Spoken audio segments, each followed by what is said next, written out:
Welcome back to the Red Shirts Fantasy Football Podcast. And guys, I'm not even going to bother trying to pretend like what just happened didn't just happen. We have been on the microphones now for 55 minutes and counting, and completely messed up our mock draft. Could not figure it out. We started going on a YouTube watching spree. The rails are just off, and I'm going to warn everyone ahead of time. It's going to be a fun show. It's going to be a fun show. But it is Friday. We made it to the end of the week. You're listening to the Red Shirts Fantasy Football Podcast. I've got John Helmkamp. I've got Matt Okada with me tonight. Fellas, how's everybody doing after we've been on the call right now for about an hour? There are no rails, Betz. I don't know. We're like a train that's just in the ocean at this point. I don't know how. I don't bowl with bumpers, Betz, and I don't podcast with rails. Those are my criteria in life. It does not happen. It's been a glorious, albeit frustrating, albeit hilarious, 55 minutes and 17 seconds so far. It's a Friday. If you're listening on a Saturday, you're in it for a good time on a long weekend. That's all this is. And we are prepared to supply that for you. So it's been lovely. Absolutely. Happy Memorial Day weekend to you guys and to our listeners. Okada's rocking the USA tank top. If you're watching that on YouTube, and if you're not watching it on YouTube, you're doing it wrong, guys, because that is the place to watch the podcast and see Okada's beautiful mustache, see John's beautiful beard, see my facial pattern of a 12-year-old kid. That's the place for it. So come check it out on YouTube. And bonus, if you subscribe on YouTube, you're automatically entered into the Devontae Adams jersey giveaway going on right now. The details are on our social media at RedShirtsFFPod. You can also enter by retweeting the pinned tweet. You can like the post on Instagram. You can also join Patreon. Patreon.com/redshirtspod gets you 10 entries. 10 entries into the giveaway, which we will do here in a couple weeks. So there's still time to enter. Check that out. Fellas, let's get into some news here. It's not super inspiring, and then we'll get into a really fun mock draft on the show today. Let's get into a couple of news updates. I got great news, guys. Hey, news.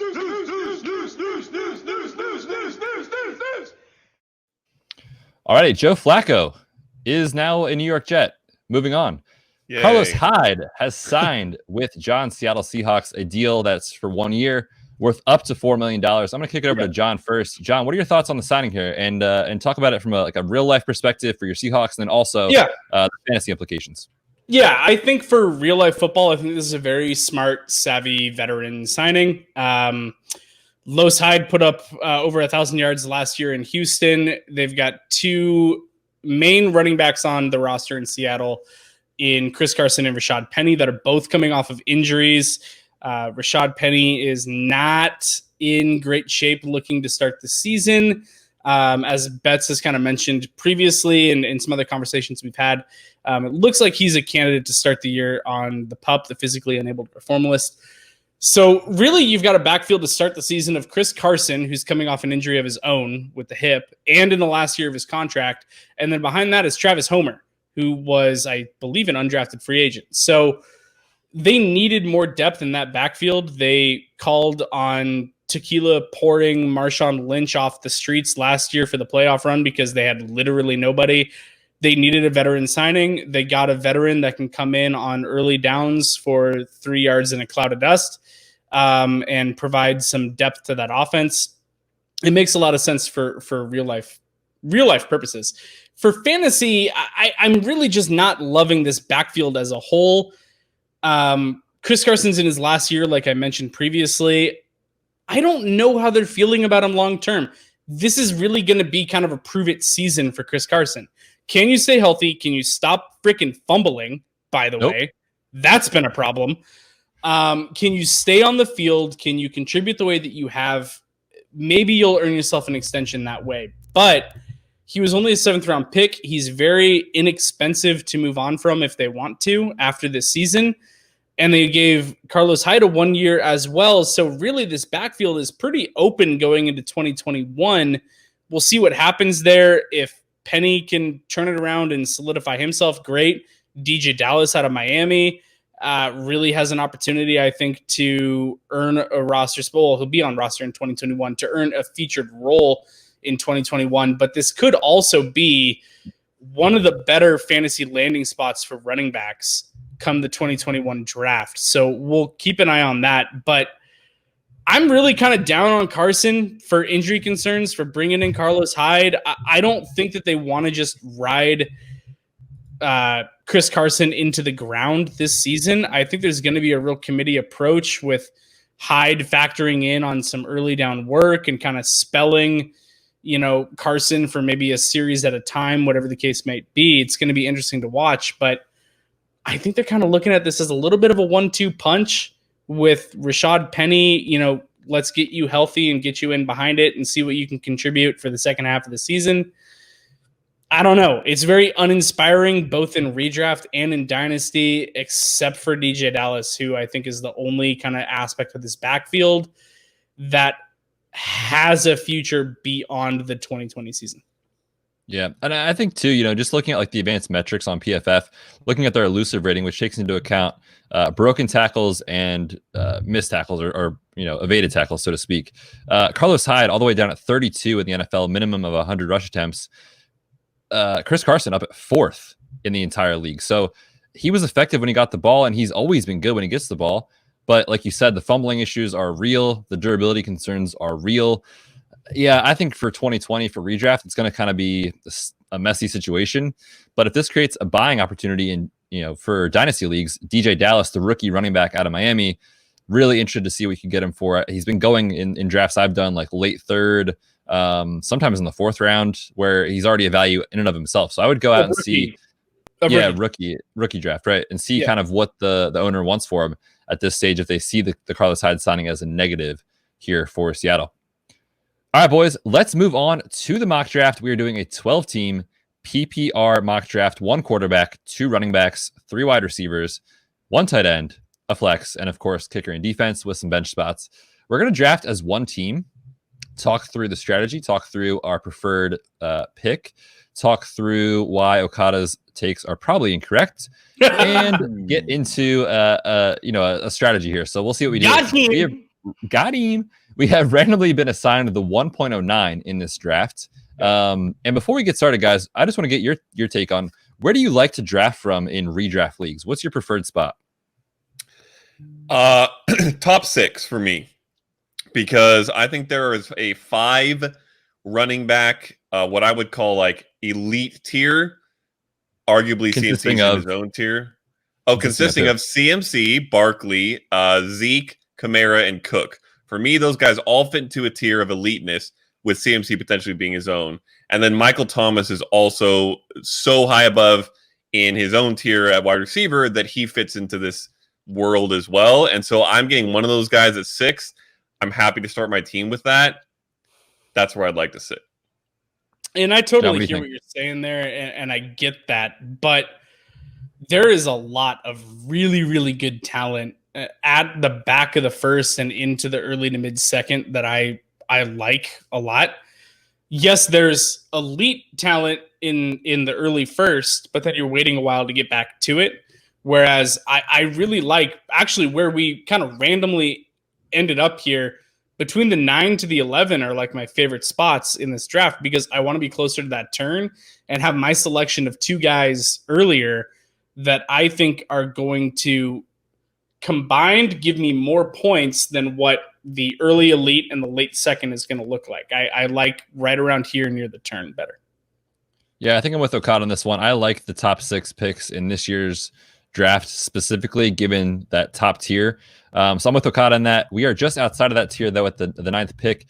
The draft went as follows as I start the draft here. Christian McCaffrey at the 1.01, Alvin Kamara, Saquon Barkley, Michael Thomas, Ezekiel Elliott, Dalvin Cook, Derrick Henry, and Austin Eckler sneaking his way up into the 1.08 in the draft. That puts us back up on the clock here, fellas. And there's a couple wide receivers that I'm really liking here. What are your thoughts on the players that are available here at this point? It's Devontae for me. Like it's totally Devontae Adams.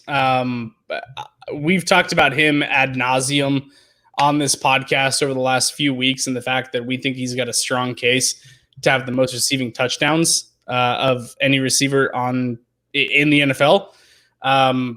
There's like no number 2 on that team, unless you're counting Alan Lazard, There's no competition for targets.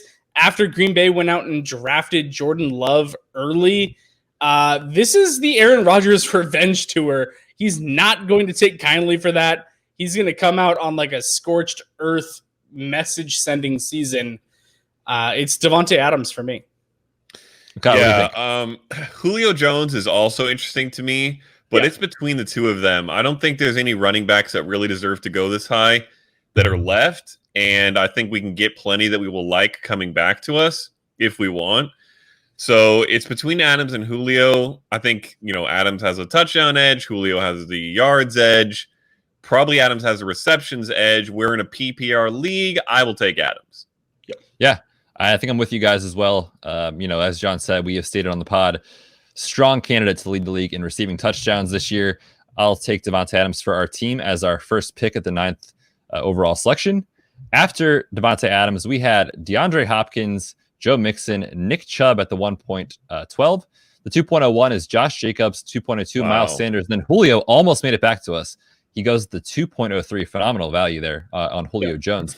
We are back up at the 2.04 after taking Devontae Adams. Guys, I'll read off the list here as far as the positions. At wide receiver, we've got guys like Tyreek Hill, Chris Godwin, Allen Robinson. At running back, we have Kenyon Drake, Aaron Jones, Leonard Fournette, Todd Gurley, etc. The tight end that I think potentially you would consider is Travis Kelce, and that's kind of about it as far as the players I see available here to draft. What are you guys thinking? So I just counted, Betz. There are 11 running backs in the first 15 picks of this draft. That is cray-cray. I was sure we could get Sanders or Jacobs. Those were the two guys I was looking at when I made that comment last round back at this pick, and they both went 3 and 2 spots before us. And now we're stuck in a kind of awkward spot. Fortunately for me, I think Kenyon Drake is a decent pick here. I also don't hate getting Tyreek Hill or Chris Godwin starting with 2 elite wide receivers. If we got those 2 guys, we would have the best receiving core in the league. Either of those 2 guys with Devontae.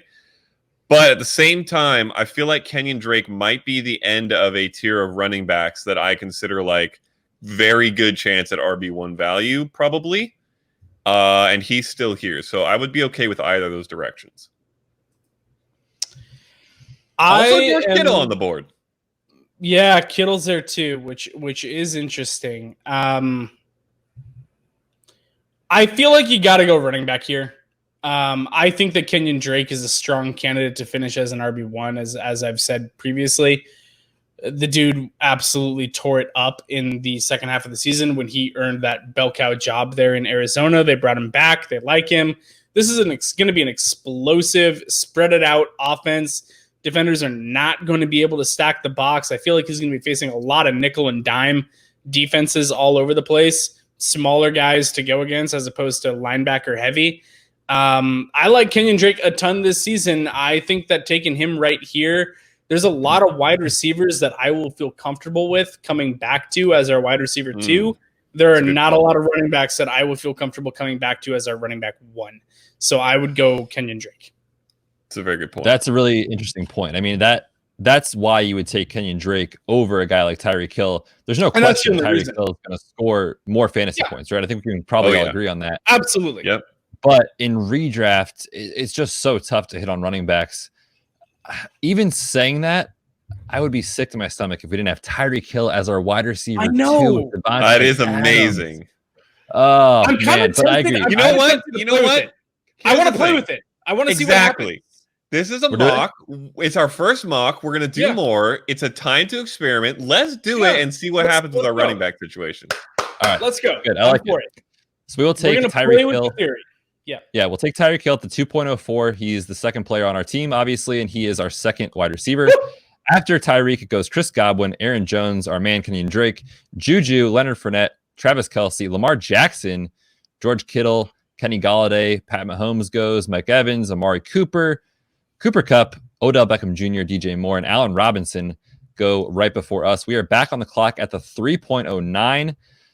At running back, we still have Todd Gurley on the board, CEH, Chris Carson, Melvin Gordon, etc. Wide receiver, we got guys like Adam Thielen, Robert Woods, AJ Brown. Interesting. You shush.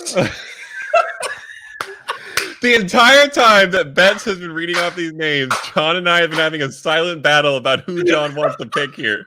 Oh, it is so Jonathan Taylor. No, get him out of here. It's not. Man. I'm going to veto that so hard. 2-1, John. You're not taking Jonathan Taylor at this pick. And if you're new to the show, you're finding us. Redraft. Jonathan Taylor is the biggest JT fan that exists on this planet. That's right. Jonathan Taylor is the biggest JT fan, is what you just said. I'm John Helmkamp.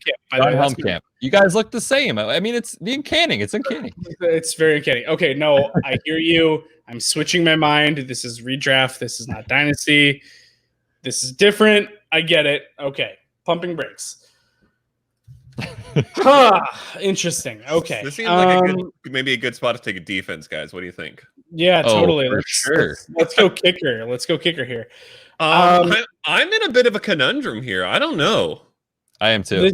This is tricky. I don't know if this thing has worked out for us. His strategy, and that's why you do it, right? You get to see like what happens. Okay, so tell me what you guys think about this. First of all, I will say I really like Dak Prescott and Kyler Murray, but we're not taking quarterback here, so that's unfortunate. Hopefully, they're still there. They probably won't be.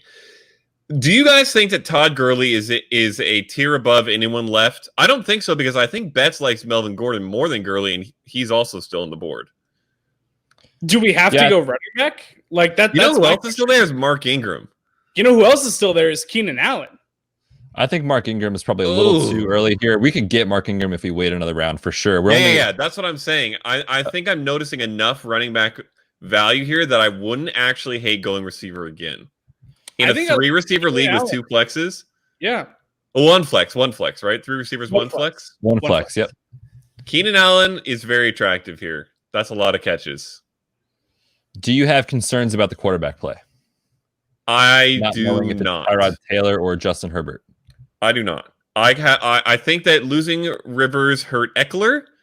I don't think it's likely to hurt anybody else. I think that the other guys there, and I expect it to be Herbert, will be fine for Allen, Mike Williams, Hunter Henry, pretty much everyone else down the line. Well, and Keenan Allen is just a ridiculously quarterback-friendly wide receiver. He separates incredibly well, runs a lot in the slot, makes himself an easy target a lot. I'm not all that concerned about the quarterback change. If there's someone on that team other than Eckler that's hurt the most by the quarterback change, to me, it's Mike Williams, who is not a separator, does not make himself a friendly target. I think that Keenan Allen, to me, as our third wide receiver. Yeah, that's disgusting. That's disgusting. I kind of want to play with that and then come back for a running back too. Like, I think we might get a Melvin Gordon, Jonathan Taylor, maybe there, David Johnson, something like that. So I want to go Keenan Allen here. And I will say too, like if this was my actual team, I think this is the pick I would truly make, because I'm never a drafter that reaches just for positional need, unless it's like, it's getting super, super dry and you like have to take a running back or something. But this is a 3 wide receiver league. You have to start 3. And if you're starting Keenan Allen, Devontae Adams, and Tyreek Hill, you have a huge upside guy in Tyreek. You have a super safe wide receiver in Devontae Adams, and you have a PPR monster in Keenan Allen. Those 3 guys are locked and loaded for me every single week. And you don't even have to think about it. So I'm in on that. Let's take Keenan Allen here. We'll see what happens with the rest of our draft. Super risky, obviously, from a positional standpoint. But I like it. I like the Gurley was the only running back to go. And I wanted him. Gurley falls to the 4.03. We also had Zach Ertz and Cortland Sutton off the board, Mark Andrews as well. Fellas, we're back up at 4.04. This is the zone where I feel like we have to take a running back. We have to take a guy that could be an RB1, and I'm looking at Melvin Gordon. What are your thoughts? I don't hate it. Okay, so this is interesting. Chris Carson is here, and you guys talked. John was down on Chris Carson. I don't feel too down on Chris Carson, because I think they bring in Carlos Hyde as a depth piece and not a spell Carson piece unless Carson gets hurt. I think they love Carson and they intend to run with him still. If they didn't, they would have drafted someone a little bit higher. I'm not saying I like him more than Melvin Gordon, but I mean, like, we're talking about Melvin Gordon and Phillip Lindsay. That's more competition than Carlos Hyde on a worse team that likes to run less. So spin it for you this way. I was going to say, in a PPR league, does that factor in with the Broncos offense versus the Seahawks offense? Gordon likely to get more catches. Gordon's absolutely likely to get more catches to me than Carson is. I absolutely think that Gordon's PPR upside is more and his injury risk is less than Chris Carson. But if we're talking straight up PPR, there's another rookie running back that's available in Clyde Edwards-Helaire that I think should be considered for the PPR upside. Like, I was hoping you'd bring him up. The best offense in the NFL with the best quarterback in the NFL with a wide receiver, by the way, that we have Tyreek, don't we? No, we don't have Tyreek. Yeah. We do? Yeah, we do. Yeah. Hold on, I'm losing our roster. Where did our roster go? Roster. There we go. Yep, we do have Tyreek. So interesting to have two pieces from Kansas City potentially, but Clyde Edwards-Helaire in the PPR format, I mean, they are loving on him. Mahomes asked for him specifically on draft night. The GM is all in. Andy Reid's like, he's my next Brian Westbrook. Like, they love CEH. I think if you want upside at your running back 2, I don't hate that pick. Running back 1. We still don't have one. So here's the thing, John. I think your last point was a perfect point. Yep. I think that is a very valid strategy, but because we don't have one, I'm with you. Okay, this might be crazy. Correct me if you guys think this is stupid. I like Mark Ingram here because I think he might be the safest, most reliable guy to be a consistent RB1 of all the guys we're looking at. I would take Carson over Mark Ingram. And I would take Melvin Gordon over all 3 of those guys. This is tough, man. This is really tough. We're definitely in a tier here where it's tricky to decide. John, is Melvin Gordon below Ingram and Carson, or where does he fall for you in that group? Yeah, he's below them. I'd go Gordon. Okay, so then Betz, who's your second after Gordon? Ingram or Carson? After Gordon. Yeah. Like in terms of CEH versus Mark Ingram? No. Ingram or Carson. We've ruled CEH out. We can't have a rookie for RB1. That has to win the job still, technically. Yeah, I think in that scenario, I would take Mark Ingram because I know he's going to get at least 200 touches in a run-heavy offense. And I heard the stat today, listening to another podcast. I can't remember which one it was. Every single running back that has touched the ball in Lamar Jackson starts has averaged over 5 yards carry. I mean, I don't know, man. But PPR, he's my first option. That's true, but Carson and Gordon, I don't think are going to catch that many passes either. Like, I think Gordon will. Gordon is a talented pass catcher, but I don't think he's going to have 50 catches. None of these guys are going to have 50, but I think that he'll have 35. We got to make a decision here. I'm gonna let Okada take this selection. Yeah, all right, then I'm taking Mark Ingram. Let's do it. All right, we'll take Mark Ingram. He is our RB1. Kind of a spicy take, I would say, guys. Like above. Yeah, I think this is early for Mark Ingram. What you'll really see in drafts, we're going to take him at the 4.04 as our RB1. After that goes Melvin Gordon, Bobby Woods, Tyler Lockett, Le'Veon Bell, CEH, Stephon Diggs, Austin Hooper, and Calvin Ridley close out the 4th round. In the 5th, we have a bunch of wide receivers going off the board. Jarvis Landry, Devontae Parker, DK Metcalf, Devin Singletary at the 508. We are back up at 5.09. We talked about Chris Carson at the last pick. He fell to us here. At the wide receiver position, we have guys like Terry McLaurin, who I love. Tyler Boyd. Love Terry McLaurin. Tight end. Yeah, tight end, we're looking at guys like Darren Waller or Evan Ingram. I think it's a little too early for those guys. So what are your thoughts here? Running back versus receiver and Chris Carson versus Jonathan Taylor. Yeah, John is having an aneurysm over there, knowing that Jonathan Taylor is on the board and we don't want to pick him. This is like the gif of Donald Duck with his like heartbeat coming out of his chest. Yes. All right. You know what this is? This is the Teenage Mutant Ninja Turtle gif where he's just shaking. Yes. Like that's me right now. Good Lord. Good gracious. Honestly, I like Terry McLaurin so much here, guys. Yes. I was talking to John earlier. I am rising big on Terry McLaurin for this year. I picked him in the 4th round of the mock Dynasty startup or 4th or 5th. John, do you remember? You were there. 5th, I think. The mock startup I did. I got Keenan Allen also. And I was loving it. Oh, it was juicy. That roster was good. And this is our short turn.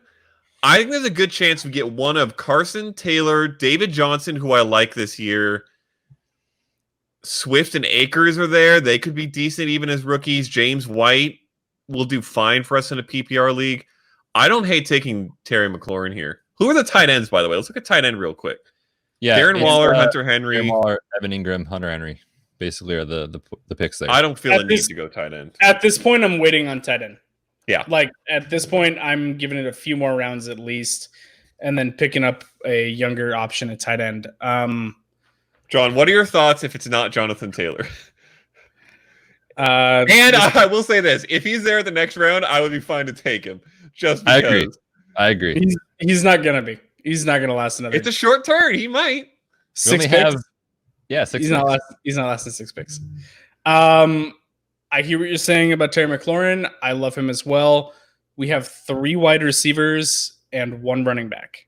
This is true, but we also have to start a flex. And our flex in PPR most weeks should be a wide receiver. McLaurin will outscore Chris Carson by a good amount, I would think, on a weekly basis. So if it's not Chris Carson or Jonathan Taylor, it's David Johnson for me, no question. I think I agree with that. Running back.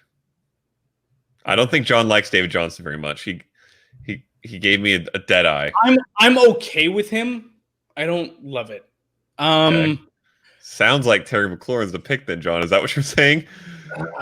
Yeah, sure. I mean, really? Yes, he said yes. Okay. We This is convinced technically a Betz pick. over.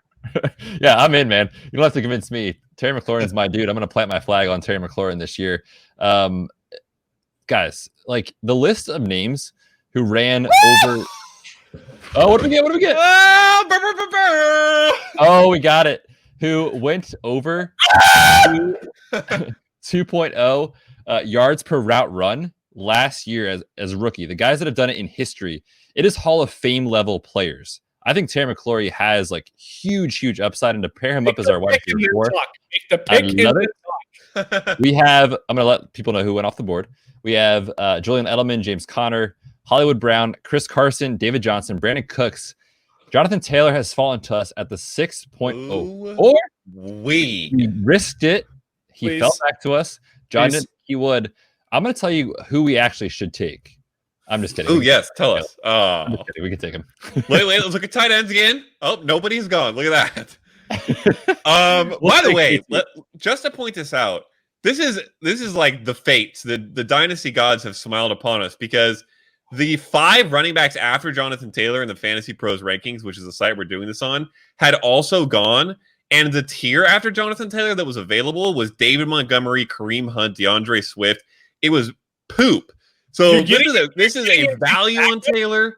Yeah, you're getting into backups or receiving option running. Yeah. So this was a great setup for us. This worked out exquisitely. Yeah. You see, John, all things work together for those who love Jonathan Taylor. I agree.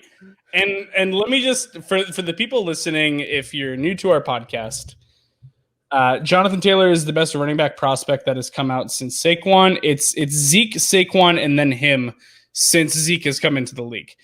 In terms of talent, in terms of production, in terms of physical measurables, in terms of weight-adjusted speed score, in terms of landing spot, Jonathan Taylor is with an elite young offensive line. He might start the season a little bit slow. There's no OTAs this year. It might take him a little bit of time to get acclimated to the offense. Marlon Mack is still there as like a $2 million backup. That's what I'm calling him at this point. But Jonathan Taylor is a truly special running back prospect. I know this is redraft, but I still think that by like the midpoint in this season, and we are so wide receiver heavy that can carry our team very well early with Devontae Adams, Tyreek Hill, Keenan Allen, Terry McLaurin. That is a juicy 4 wide receiver set. That is amazing. By the time Jonathan Taylor kind of works himself into taking over and getting acclimated to the NFL, by the midpoint in the season, I'll be liberal and say that'll take that long. He's going to be special down the stretch with that offense, with their strength of schedule that is absolutely incredible for running backs. Everything about it looks massive for Jonathan Taylor. to be a guy that can carry your team into the fantasy playoffs down the home stretch of the season. Yeah, I love, John, that you brought up that point about the strength of schedule. I wrote an article. It's on the site. It's incredible. Looking at my biggest takeaways from a fantasy perspective, looking at the schedule release, and the Colts have by far, it is not even close to Not schedule close. in terms of Vegas projected win-loss totals. It's not close at all. They're going to be in very favorable game scripts with an up-and-coming defense that is good. They run the ball a lot there, offensive line. I think JT, like you said, in the end of the season or back half could be a league winner. I think we should take that into consideration with our next pick and pick someone that we can play in the first 4 or 5 weeks or so. But yeah, I agree with everything you said there with Jonathan Taylor. And I recommend it too. Like some people might be playing to be successful in the first few weeks of the season. It's also not a bad idea, in the future to target Marlon Mack late in the draft as a value in the 10th round or something like that, to have a startable running back early on in the season. So just a word of note there about the schedule. Before we make our next pick, I'm going to stop and pause and thank kind of a sponsor of tonight's show. Not really. I'm going to tell you about us, about patreon.com. Hey! We are sponsoring the show. The link is patreon.com/redshirtspod. The fellas and myself revamped our tiers. And if you're not really familiar with what Patreon is, essentially it's a place that you can go to support podcasters, musicians, artists, etc. You can kind of support their work and say thank you by pledging a few bucks to the site and pledging a few bucks to us. I just want to say we have an awesome group of patrons right now. They're in the Slack channel every day talking with us, and it's just so fun to have those guys there. And you can be a part of that and get bonus resources. Our new tiers have new content coming to you guys. Really interesting stuff. You're going to get access to our cheating at ADP, so to speak. So looking at different platforms, ESPN, Yahoo, Sleeper, and we're going to tell you where the ADP is wrong. Guys to target in each round. You're going to get access to our top 200 consensus rankings, my do not draft list from an injury perspective. Again, exclusive only for Patreon supporters, as well as some DFS tiers and some sports betting tiers. So check that out. Lots to love at patreon.com/RichardsPod. You will not be upset to join. And again, you get access to the Devonta Adams jersey giveaway automatically. John, what is up? I'm looking at the board right now. And you know what? You're looking at the board is what you're saying. I was looking at the board and I was mistaken. I thought that Dak fell here and he went previously. So never mind. I was going to say if Dak lasted to this pick, that would be in consideration. That would be a smash for me. Yeah, but I think that we need stability at the running back position in my standpoint. Because we have Mark Ingram, who we're very confident with. Jonathan Taylor, we think might get off to a little bit of a slow start, although be special down the back half of the season. I kind of like going David Montgomery here, who is a second-year running back in a system that needs to feature him. He needs to be a guy that gets more carries than he did last season. We heard it all last year from the coaching staff there that was like, oh, you know what? We need to get him more carries. And they give him like 6. And then they overcorrect the next week against Denver and give him like 29 or whatever it was. I think that this guy is going to be very heavily utilized. I think he's catching up to the NFL game. I think that as our third running back who will probably finish this season very easily in the RB2 range, I think that David Montgomery is a good roster piece right here. All right. I do too. Oh, Go ahead, Okada. I probably will just be overruled then, but I will make a pitch. Yeah, I want to hear it. I want for James White. Mm-hmm. We are in a PPR league. That is always the first thing you should think when you're in a PPR league is I'm going to pick James White or Tariq Cohen in the middle rounds and have myself a locked-in flex. I think that there's a very good chance that James White has more receiving production than David Montgomery has rushing production, and as much rushing as David Montgomery does receiving. James White is going to be the second target on that team. It is Julian Edelman, and then it is James White. I could see him being a 70-catch, 80-catch guy this year, potentially. And most importantly, we want a guy who's going to be reliable for us for the first 8 weeks of the season, like John said, until Jonathan Taylor really kicks into gear. I think James White is potentially the more reliable guy, and then I feel better about him being on our bench or sliding into our flex than I do about David Montgomery when Jonathan Taylor comes around. So I would go James White, but I don't hate David Montgomery. I don't hate that either, what you're saying about James White. I think that that's totally valid. I mean, N'Keal Harry is still there. Keep that in mind. He is. No love for N'Keal? I like N'Keal Harry, actually, and I think he will, hopefully by the end of the season, probably be the second target. But even then, James White's going to be competing for targets. I mean, this is a guy who's going to get 7 targets a game. Does quarterback play factor into this at all with you? Rookie quarterback, or not rookie quarterback, kind of rookie quarterback. A sophomore red shirt who's never played. Yeah. Yes, red. Oh, a red shirt quarterback. Thank you. The official quarterback of this podcast. Yes, Jared said in the official red shirts. Actually, if anybody, it's Patrick Mahomes is the official quarterback of red shirts. I see him likely to lean on a running back who he can dump the ball off to more than a N'Keal Harry, who's not a separator. To your earlier point, John, about the Chargers. Keenan Allen. Yep. Yeah. So I don't know. I'm not super strong on one side or the other. Betz. John was kind of convinced. Betz. I lean Montgomery here, and I think it's just because we know. I think we know what James White is, and like you're saying, he's reliable, which is true. But David Montgomery, if things go well and things go right, could push for 300 total touches, rushing and receiving this year. I don't think you see that with James White. And I'm not confident in the Patriots offense, man. I think it's going to be a slow-moving offense. They're going to want to play with the defense, run the football. I'm not as confident as you in James White repeating what he's done in the past. And I think we haven't seen the ceiling for David Montgomery. And so I think at this pick, and let's be honest, too, we pick in 6 more picks. I think if we want one guy to fall to us, I think it's going to be James White. Yeah, I don't think Montgomery would fall to us. So he would be my pick here. I don't know if we want to pick James White at the next pick. I feel like we may need to consider quarterback and tight end as well at some point here. But all right, I like Montgomery. Let's do it. Yeah. We'll see what happens. He goes to us here at the 7.09. After our selection, we had Josh Allen, Tom Brady, Jameson Crowder, Matt Ryan, Emmanuel Sanders, Christian Kirk. Okada, I'm going to give you the chance. You want to add James White to this roster? Or would you rather have one more season of Drew Brees? All right, let's talk about quarterbacks. Brees, Wentz, Rodgers, Stafford is who is left at the top. I like all those names.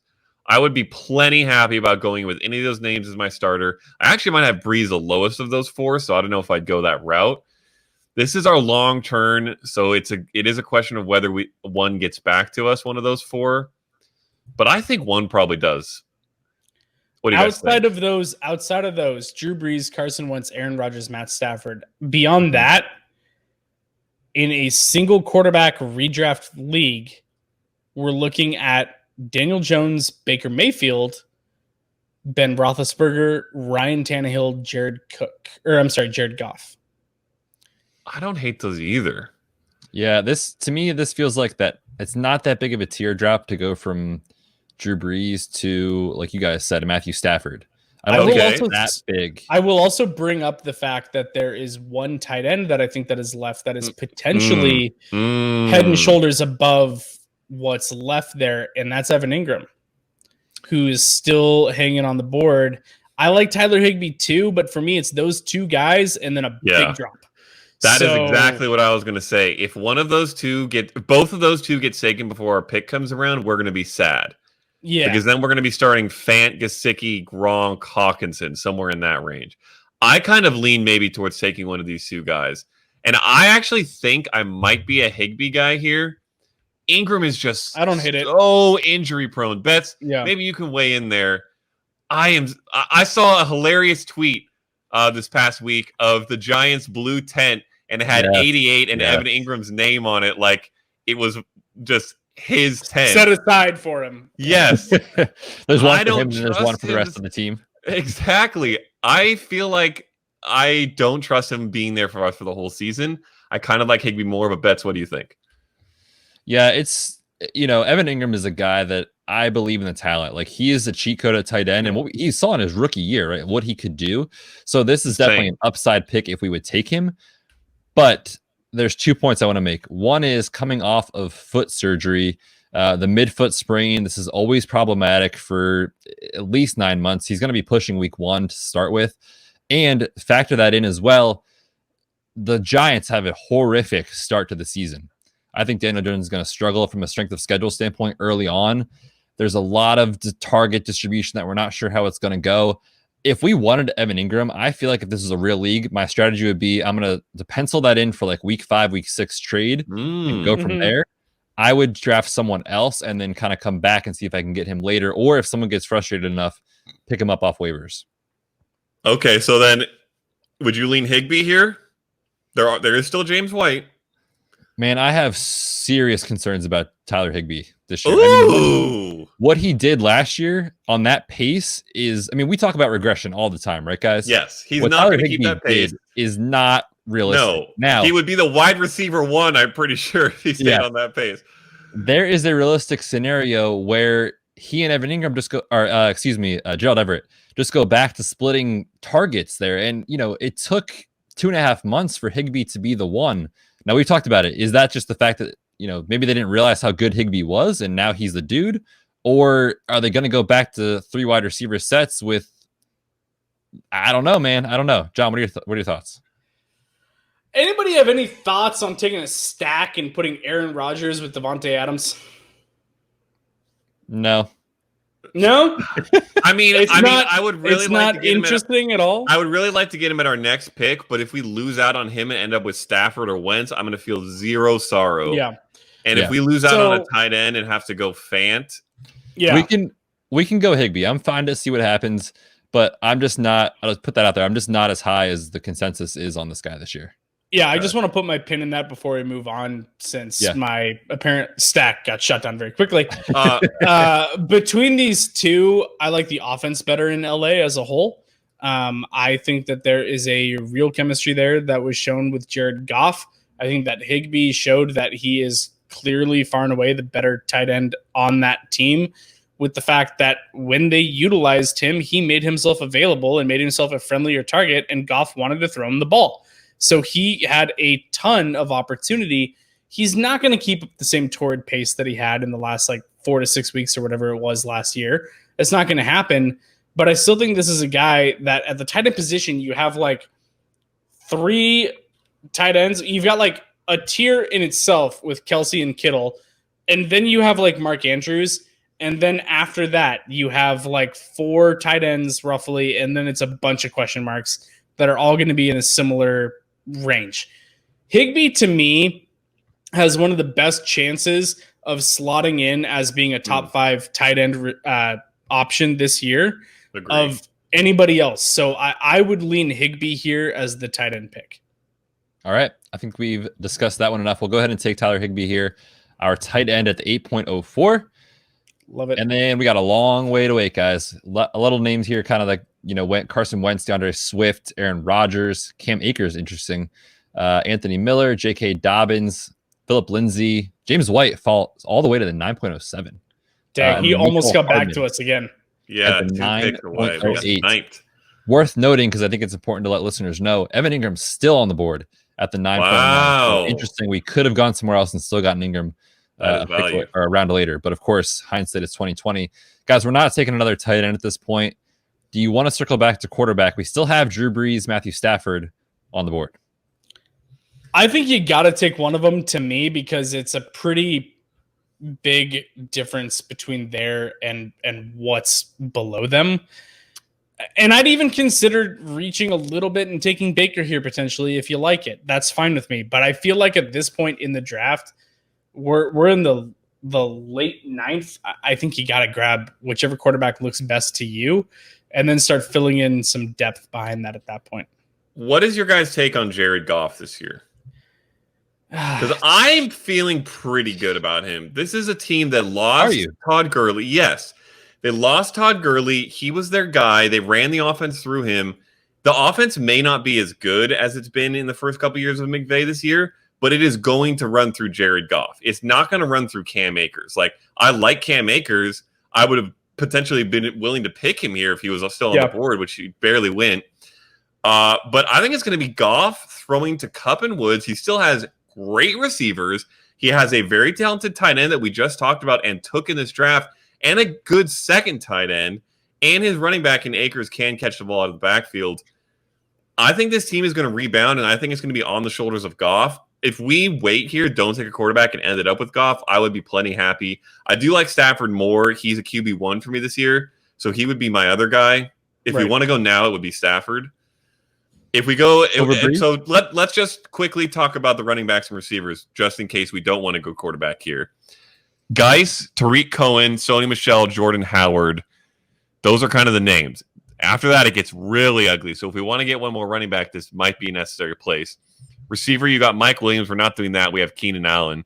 CeeDee Lamb, Alshon Jeffrey, Golden Tate, Justin Jefferson. I wouldn't hate getting him at some point in this draft. Yeah, I'd but like it's that. getting kind of ugly there too.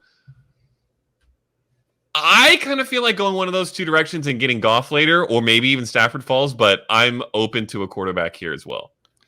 If I were to choose for me, I think that I would go the PPR. No, I wouldn't, because we have. Well, at least you're sure. Because we already have David Montgomery. I was leaning Tariq Cohen right there. Oh, that's a good point. We can't take Tariq and David Montgomery. Right, because we have both, so we can't do that. Shoot. I would almost wait on running back and come back for Naheem Hines. I don't hate that. Betz, we got Jonathan Taylor too. We got Jonathan Taylor too. Dang it! Oh, God darn it! So, I have a strong inclination that we could get Matthew Stafford in the 10th round. True. We're only 6 picks away from that. So, with that being said, I feel like I wouldn't hate going with one of the wide receivers, running backs here on the board. There's a guy that I'm looking at that I think has the ability to be a plug-and-play guy on any given week. And for me, it's Jordan Howard potentially leading the way in Miami. I mean, 9th round, he's not going to catch a ton of footballs, but 9th round, he'll produce some RB2 weeks for you. And, you know, to be your running back, is that our 4th? 4. Or 3rd? 4. That's good value to me. Jordan Howard over Sony Michel. Yes. Yeah. And Darius Geis. Yes. Okay. Geis to me is just too much of a question mark right now with the injury history and how they view him. Like, Michel, I don't know how he's too much different from Jordan Howard, but I do like Jordan Howard as a late round value. Do you not remember that Jordan Howard was like a top 12 running back for the first 6 weeks last year? Like, yes, the dude was on a much better offense than I expect the Dolphins to be. I don't know. I mean, they bring back Fitzmagic to start the season. They're airing it out a little bit. They're going to be moving the ball a little. They got a very improved defense. I think they're going to find themselves in a little bit better game scripts than they thought that they might. I don't hate Jordan Howard over Sony Michel. I don't hate it either. I don't hate it. I like it. But the thing that, from a roster construction standpoint, my only thing to our listeners right now, we have 3 running backs that are not proficient pass catchers. Jonathan Taylor, Mark Ingram, David Montgomery. But, John, counterpoint, our receivers include Devontae Adams, Keenan Allen, Terry McLaurin, Tyreek Hill, who's not PPR, but he's going to get all the other points. No, I get that. That kind of makes up for it. Maybe. Yeah, and I get that. But looking at a roster construction standpoint, it's like, boy, it would be nice to have a pass catching back in a PPR league at some point. But the best 2 pass catching backs left are Tariq Cohen and Naheem Hines, and we have their starters in front of them on this roster. Yeah, you hate to see it. Let's do Jordan Howard, Betz. Let's take Jordan Howard. All right. 5.09. See what happens here after that pick. So we have Mike Williams, Justin Jefferson, the first defense off the board. San Francisco, then Baltimore, Denzel Mims, CeeDee Lamb, a couple rookies. 3 rookie wide receivers.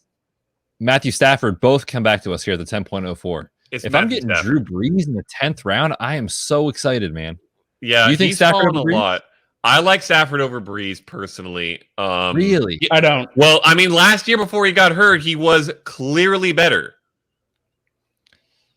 Unless you think his injury sets him back, nothing else on that team changed except that they got another good running back who can also catch passes. Everything else is the same. Now, this is like the 47th year in a row that we're going to discuss this, but do the Lions want to run the football more? They took DeAndre Swift early in the 2nd round after taking Kerryon Johnson just a couple of years ago in the 2nd round. They did do that, but they also have groomed one of the best young wide receivers in the league in Kenny Golladay. Like that makes up more ground than even getting Swift does. Dude, Okay, I I'm going Okada. I'm going Stafford. Oh, All right. Mine's broken. I'm going Stafford over Breeze. That's my 2 to vote. 1. Well, I am Betz, do you overruled. want to make a case for Breeze? Because you didn't even make a case.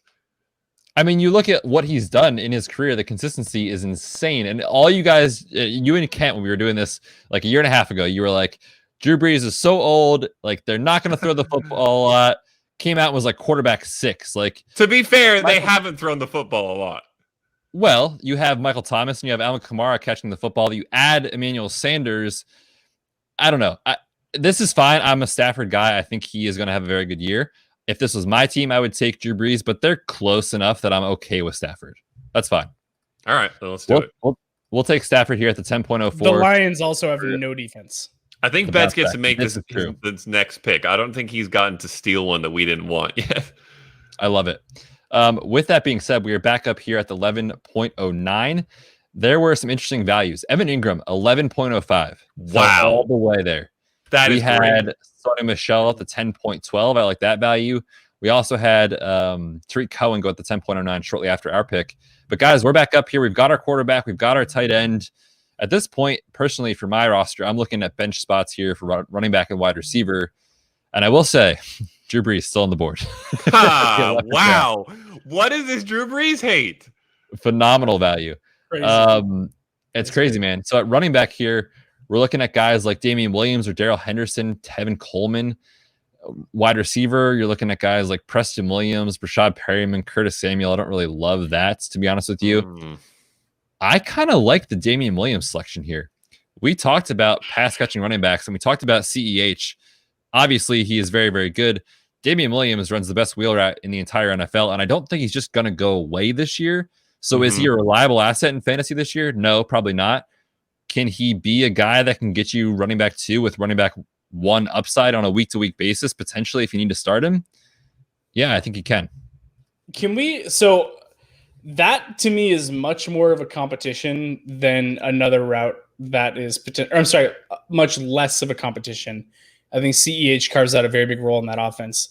Then another option that's out there that I think is a very real competition, Darrell Henderson. Oh, Darrell Henderson. no. Is still available. Stop it. No. Stop it. Darrell Henderson is not good.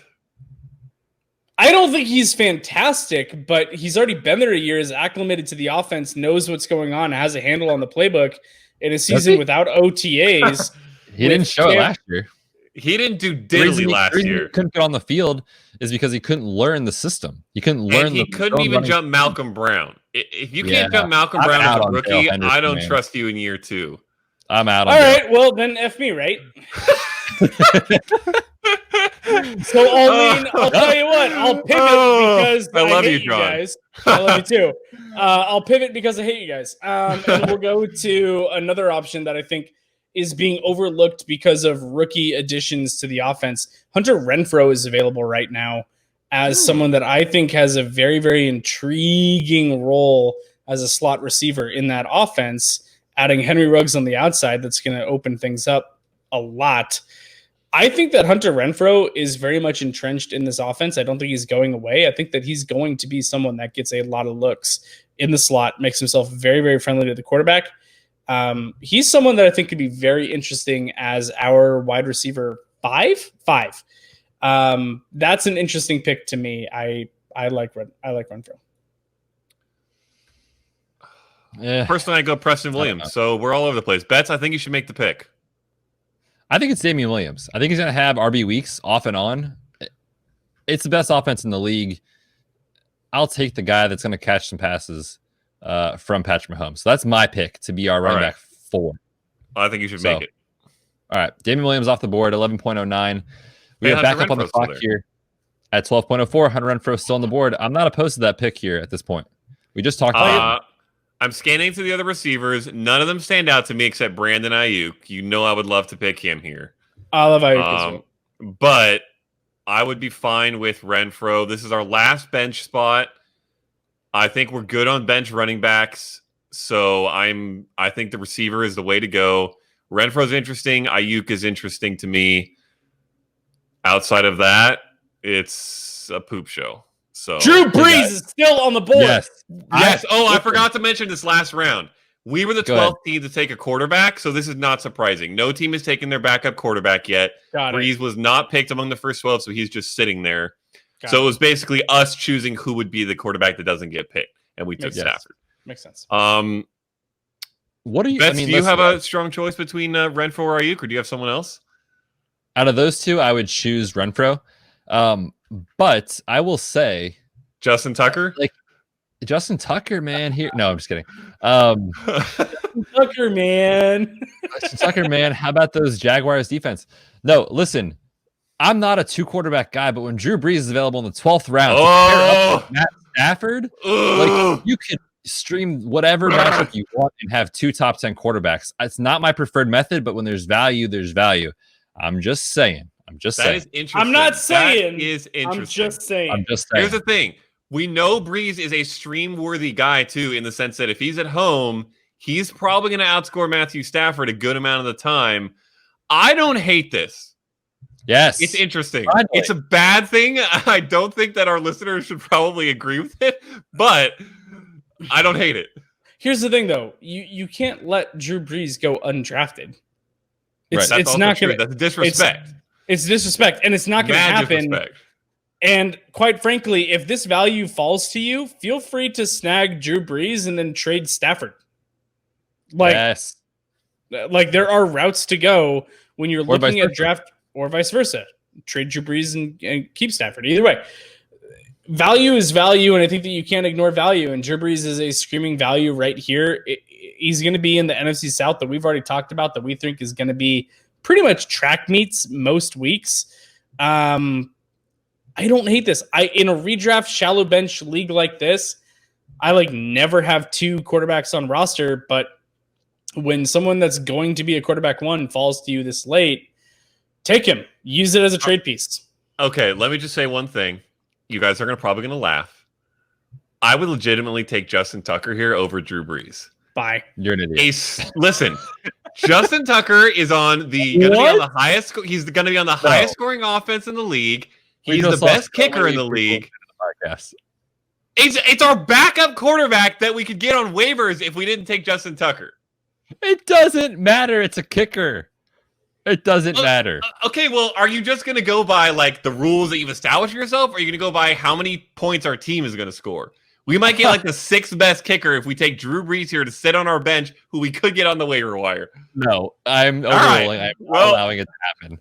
I'm not allowing, and clearly John is not either. He just walked away. To be fair, I am obsessed with Justin Tucker. He's one of my top 10 favorite players in the league. He sings opera and is incredible. I'm biased. He's my Jonathan Taylor, but yes, please never compare a kicker. Never compare a kicker to Jonathan Taylor. The fact that Okada just made Justin Tucker his guy, that is his fantasy guy. Big facts. No. I am making a shirt. By the way, I'm letting you know right now that I'm making a shirt for Okada. Justin Tucker greater than symbol Drew Brees. Yeah, yes. that's gonna happen. I'm disgusted. Justin Tucker's going to go into the Hall of Fame as one of the top 3 kickers of all time. Drew Brees is going to go into the Hall of Fame as one of the top 3 quarterbacks. That's true, but that means they're in the same tier. No. All right, I'm going to close out the show on that note. We're not going to bother taking a kicker like Justin Tucker. Boo. Or later picks. We got through 12 rounds on the mock today. Lots of good discussion, guys. Seriously, really made me think about my strategy and where I would go. Do you guys like the way our team ended up? We took 3 wide receivers to start. I kind of like it. We got 2 good quarterbacks in Drew Brees and Matthew Stafford. Running back, we got Jonathan Taylor, Mark Ingram, David Montgomery, Jordan Howard, and Damian Williams. At wide receiver, you guys ready for this? Devontae Adams, Tyreek Hill, Keenan Allen, Harry McLaurin, and at tight end, Tyler Higbee. Guys, I'm really excited about this roster in a 12-team league. I would just like to let you know that Fantasy Pros, in their rankings and the way they put your lineup on the left-hand side, they put Drew Brees as our quarterback 1. They did do that. I see that. Well, they have him as their quarterback 8, and Stafford's 13, so that doesn't surprise me. Right. I will say this, closing thought, lesson learned from this draft. 2 things about our running backs. 1, we got our value at running back in this almost 0 RB by getting the non-PPR guys in a PPR league. So John was talking about, we haven't gotten a PPR guy, and it feels bad. But we did get our value, great value, because these guys fell to us because they're not PPR guys. So that was interesting.